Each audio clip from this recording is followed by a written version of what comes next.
नमस्कार, आप देख रहे हैं रिपब्लिक भारत। स्वागत है आपका रिपब्लिक की 20 कैश स्टूडियो में। मैं आपके साथ श्वेता श्रीवास्तव। और देखिए, दिल्ली में जो रिंकू हत्याकांड हुआ है उसको लेकर के बवाल बढ़ता जा रहा है। रिंकू हत्याकांड के एफआईआर की कॉपी हमारे पास है। रिपब्लिक भारत के पास एफआईआर की कॉपी है। बुधवार रात 10:30 बजे रिंकू की हत्या कर दी गई थी और वीएचपी का कहना है कि राम मंदिर के लिए निधि समर्पण अभियान का हिस्सा था रिंकू लगातार राम मंदिर निर्माण के लिए निधि संग्रह कर रहा था। और ऐसे में देखिए, उसकी हत्या जो कल हुई है रात 10:30 बजे, बुधवार की रात 10:30 बजे हत्या कर दी गई है।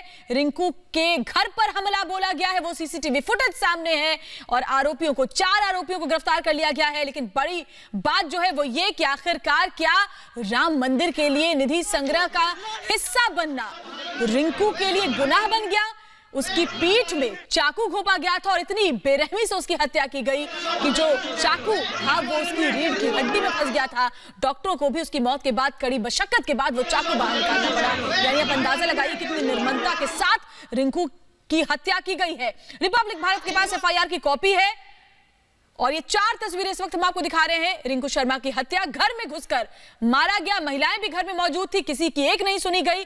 भीड़ ने मार डाला। पड़ोसियों पर आरोप है और परिवार अब इंसाफ की मांग कर रहा है। चाकू से गोदकर दिल्ली के मंगोलपुरी में रिंकू की हत्या कर दी गई है।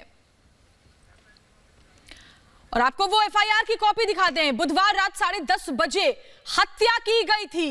ये एफआईआर की एक्सक्लूसिव कॉपी इस वक्त आपको दिखा रहा है रिपब्लिक भारत, जिसमें आप देख सकते हैं साफ साफ लिखा हुआ है कि किस तरीके से घर में घुसकर आरोपियों ने इस निर्मम हत्याकांड को अंजाम दिया। और ये लोग रिंकू को तब तक पीटते रहे, चाकुओं से गोदकर हत्या की, जब तक उसकी सांसें थम नहीं गई। दिल्ली के मंगोलपुरी इलाके में यह वारदात होती है। बुधवार रात 10:30 बजे इस हत्या को अंजाम दिया जाता है और सवाल सबसे बड़ा कि रिंकू शर्मा को आखिर इंसाफ कौन देगा?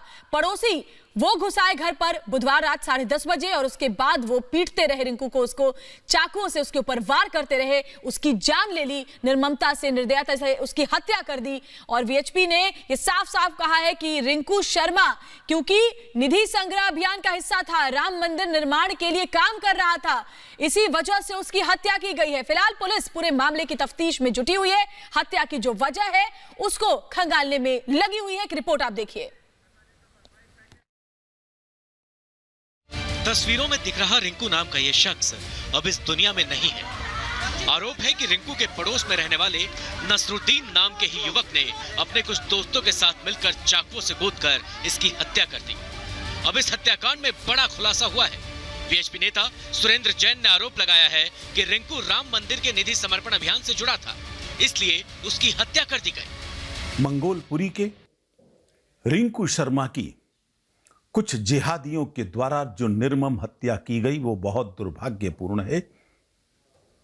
दुर्भाग्यपूर्ण यह भी है कि इस हत्याकांड में कई परिवार शामिल थे, उनकी महिलाएं, बच्चे भी शामिल थे। उसके हाथ पकड़कर जिस तरह से चाकुओं से गोंदा गया वो कोई बर्बर व्यक्ति ही कर सकता है, किसी सभ्य समाज का हिस्सा नहीं कर सकता। इससे भी अधिक दुर्भाग्यपूर्ण यह था किसी मुस्लिम नेता ने इस हत्याकांड की अभी तक निंदा नहीं की। अब बहुत हो गया है, अब हिंदू समाज बर्दाश्त नहीं करेगा। क्या कसूर था रिंकू का? सिर्फ यही ना कि 5 अगस्त को जब प्रधानमंत्री अयोध्या में राम लला की पूजा कर रहे थे उसने शोभा यात्रा निकाली। दरअसल रिंकू शर्मा बीजेपी की युवा मोर्चा का कार्यकर्ता था और कई दिनों से राम मंदिर के लिए दान इकट्ठा कर रहा था। पड़ोस में रहने वाले नसरुद्दीन से उसकी अक्सर कहासुनी हुआ करती थी, जिसे लेकर उनके बीच काफी समय से मतभेद था। ये रात में भैया को मारने सारे डंडे वगैरह लेके आए थे। रात में इन्होंने पहले भैया को डंडों से मारा, हमें भी मारा, मम्मी पापा तक को मारा मेरे, और फिर भैया को बाद में इन्होंने बाहर निकाल के चाकू मार दिया। और इन्होंने इमरजेंसी में भी मारा, मेरे भाई को चाकू खींचा, चांटे भी मारे। ताजू नाम है उनका, उन्होंने मारा।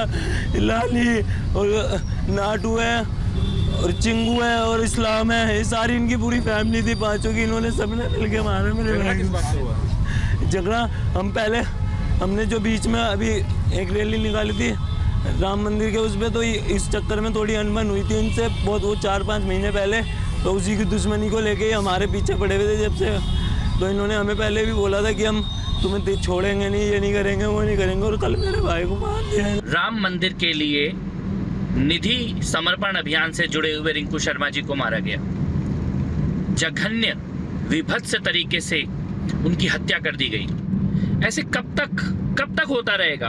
घरों में घुसकर लड़कों को मार दिया जाएगा। ये सभी अपराधी तुरंत पकड़े भी जाने चाहिए और इनकी सजा केवल फांसी है, केवल सजाए मौत है। पुलिस ने फिलहाल नसरुद्दीन समेत चारों आरोपियों को गिरफ्तार कर लिया है। रिंकू शर्मा की हत्या के बाद एक बार फिर कई सवाल खड़े हो गए हैं कि आखिर रिंकू की हत्या क्यों की गई? क्या इसके पीछे कोई साजिश है?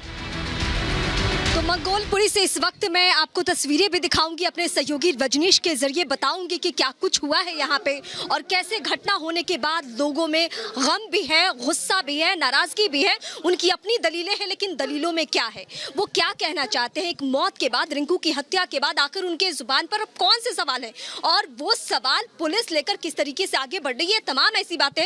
लेकिन मैं चाहूंगी कि मंगोलपुरी में जहाँ पे घटना हुई है, सबसे पहले उस गली की, उस जगह की मैं तस्वीर दिखाऊं। ये रिंकू का घर है। ये पीछे जो तस्वीरें आप देख पा रहे हैं, ये पूरे उनके घर परिवार के लोग और नाते रिश्तेदार यहाँ पे पहुंचे हैं। कुछ ऐसे भी लोग आसपास से आके पहुंचे कि वो ढाढ़स बता सके, वो परिवार को सांत्वना दे सके और इसके अलावा वो मांग रख सके कि जो ये घटना हुई है, जो बर्बर तरीके से हत्या हुई है, उसको लेकर इंसाफ मिले। अब परिवार के लोग ही बताएंगे कि आखिर उस रोज क्या कुछ हुआ था, अब उनकी मांग क्या है। लेकिन सबसे पहले मैं रजनीश का रुख करूंगी क्योंकि मेरे सहयोगी रजनीश भी यहीं पे मौजूद है। रजनीश, सुबह से आपने क्या कुछ देखा? इस घटना में अभी तक क्या कुछ हुआ है? पुलिस किस तरीके से एक्शन कर रही है? 4 आरोपियों की गिरफ्तारी के बाद अब परिवार वालों की मांग क्या है? ये तमाम ऐसी बातें हैं जो रिपब्लिक भारत के दर्शक इस वक्त हमें सुनना चाहते हैं, जानना चाहते हैं। देखिए रीमा, इस पूरी घटना की अगर बात की जाए तो रिंकू नाम का जो शख्स था उसकी जो है वो हत्या कर दी गई, पीठ में उसके चाकू जो है मारा गया।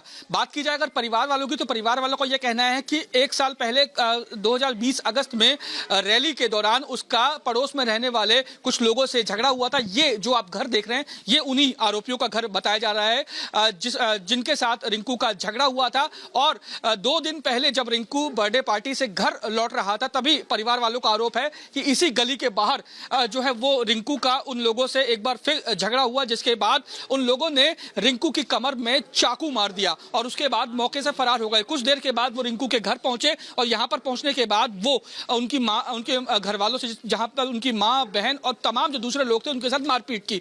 बात की जाए अगर दिल्ली पुलिस की, तो दिल्ली पुलिस ने इस पूरे मामले में जो आरोपी हैं 4 लोग, जिसमें नसरुद्दीन और जाहिद जो और इस्लाम और चौथा जो आरोपी है उसको गिरफ्तार कर लिया है। लेकिन घर वालों का यह आरोप है कि जिस तरीके से रिंकू की हत्या की गई, निर्मम हत्या की गई, उसके पीठ में चाकू मारा गया और जब अस्पताल में, संजय गांधी अस्पताल यहां से महज 300 से 400 मीटर की दूरी पे है, वहां पर जब उसको लेके गए तो इमरजेंसी में आकर भी उन लोगों ने उनके साथ हाथापाई की। तो ऐसी जो है निर्मम हत्या कर दी गई रिंकू की, तो उसे लेकर पूरे परिवार में और पूरी गली में बहुत सारी बातें हैं जो मैं आपसे जानूंगी। जी जी, बहुत सारी ऐसी बातें हैं, बहुत सारा ऐसा एंगल है जिसके जरिए हम बताएंगे अपने दर्शकों को क्या कुछ हुआ है। 25 साल का रिंकू, उसकी बर्बर तरीके से हत्या, चाकू ऐसे मारी गई कि उसके पीठ में जाकर, हड्डी में जाकर फंस गया। लेकिन मैं चाहूंगी कि जो लोग यहाँ पे हैं, जो घर परिवार नाते रिश्तेदार लोग हैं, 4 आरोपियों की गिरफ्तारी हो चुकी है, ये पुलिस का कहना है। आप लोग क्या अभी मांग कर रहे हैं? हमारी मांग तो बेसिकली ये है, देखिए मैं एक फौजी आदमी हूँ, रिटायर्ड हूँ, और मैंने बहुत उतार चढ़ाव देखने के बाद ये समझ में आया कि अगर 75 साल इस आज़ादी को, नहीं, इस घटना के बारे में भी बताइए हमारे दर्शक। घटना में ये है कि हमें उसी कत्ले औरत को देखना है, उसी कत्ल को फिर बर्दाश्त करना है। तो ये बंटवारा हुआ क्यों था? ये हमारे जवान बच्चे घर से खींचकर यदि इस तरह मार दिए जाएंगे। रंजिश कितनी पुरानी थी? लोग कह रहे हैं कि आपसी रंजिश थी, आपस में कुछ विवाद हो गया था, इन लोगों का बहुत दिनों से विवाद चल रहा था, कुछ ऐसी बातें थी? ऐसा तो मैडम कुछ भी नहीं है। लड़का अपना ड्यूटी से घर ही काम करता था। उन लड़कों की तो बदमाशी वैसे भी चौक पे चलते हैं, आए दिन लोगों से गाली गलौज करना। रिंकू करते क्या थे, क्या करते थे रिंकू? इलेक्ट्रिशियन एक्शन बालाजी में, एक्शन बालाजी। पार्टी से भी उनका जुड़ाव था? हाँ जी। कौन सी पार्टी? मैडम वैसे तो बजरंग दल से था और बीजेपी में कार्य करता था। बीजेपी के कार्यकर्ता थे। कुछ ऐसा एंगल तो नहीं है कि बीजेपी के लिए काम कर रहे थे तो कुछ बातें अनबन हो गई, कुछ ऐसी भी बातें हैं क्या? नहीं, हमें नहीं पता है इस चीज़ का। जी, क्या देखा था आप लोगों ने, क्या हुआ था? पता नहीं, हम लोग तो नहीं थे, वो दूसरे गली से आए। अच्छा, आप दूसरे गली से आए हैं। कुछ ऐसे भी लोग हैं जो कि बाहर के हैं, लेकिन यहाँ के लोग ही सच्चाई बता सकते हैं कि क्या हुआ था उस दिन। आपको कुछ पता है? मैं इन लोगों से बात करती हूँ। आप लोग इस परिवार के पास आई हैं कि उनसे बात कर सके, ढाढ़स बंधा सके। ये घटना सुन के कितनी तकलीफ हुई है, क्योंकि 25 साल का लड़का, मात्र 25 साल का लड़का। बहुत तकलीफ हुई है सुन के, क्योंकि एक माँ की गोद सुनी हुई है। माँ का ही दर्द समझ सकती है। बिल्कुल, और आप तो एक माँ हैं और आप ये बेहतर तरीके से समझ पाए। हाँ, आप गई थी उनकी माँ से, रिंकू की माँ से मिली थी आप? नहीं, कल भी मिले थे हम, तो यहीं हैं। यहीं हैं। अच्छा, हाँ। आप लोगों को पता है क्या कि क्या हुआ था? हमें नहीं पता मैडम, क्या हम तो ऊपर आते हैं चौथी पे, उस समय सब सो रहे थे। जब कुछ उस समय शोरगुल, कुछ ऐसी बातें सुनाई दी थी क्या? मैडम मैं तो यहाँ से नहीं हूँ, मैं गाजीबाद से आई हूँ कल। हाँ, आप रिश्तेदार हैं? हाँ। नहीं, हम पड़ोसी हैं। हाँ हाँ, हम अपने ससुराल से आए हैं। इसके पहले भी कभी कोई ऐसी घटना हुई थी? नहीं, मुझे नहीं पता, ये आस पड़ोस वालों को यहीं पे पता होगी। हाँ, ये पड़ोसी हैं तो लेकिन घटना तो बहुत दुखद है, जिस तरीके से मतलब चाकू। बहुत अच्छा था, बहुत ही। कभी किसी से लड़ाई झगड़ा करके नहीं जाना उसने, बहुत ही अच्छा। बाकी ये पड़ोसी बता सकते हैं। मैं कुछ और लोगों से चाहूंगी कि बात करूं, क्योंकि बेहतर तरीके से वही बता पाएंगे। अम्मा, आप रिंकू को जानती थी? हाँ, जानती थी, बहुत अच्छी। हमारे हाथों से पड़े बड़े हुए, पैदाश यहीं की है हमारे इन बच्चों की। इतना बड़ा पत्थर रखा है, जब हमारे कूलर में आवाज़ आई, हमारी 2 पोती पढ़ रही हैं अंदर, पेपर है उनका। मैं बीमार पड़ी हूँ, अभी दवाई खा के बैठी हूँ। मेरे भी लो, मैं सो गई थी एकदम दवाई खा के, तो एकदम जब आवाज़ आई है मेरे कूलर में, यहाँ मेरी गाड़ी खड़ी थी मेरे लड़के की, मेरा लड़का भी यहाँ नहीं है, बाहर रहता है।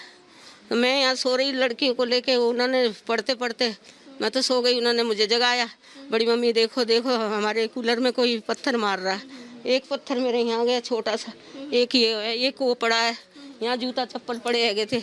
इतने जैसे मेरे बच्चे ऊपर सोते हैं, बहू बेटे, मैंने ये कुंडी बंद करके सोती हूँ रात को, ताला। मतलब रात में आपको पता चल गया कि क्या खोला, फिर मैंने फिर मैं आपके पास लौटती हूँ और आपसे जानती हूँ, क्योंकि आप उस घटना की चश्मदीद हैं।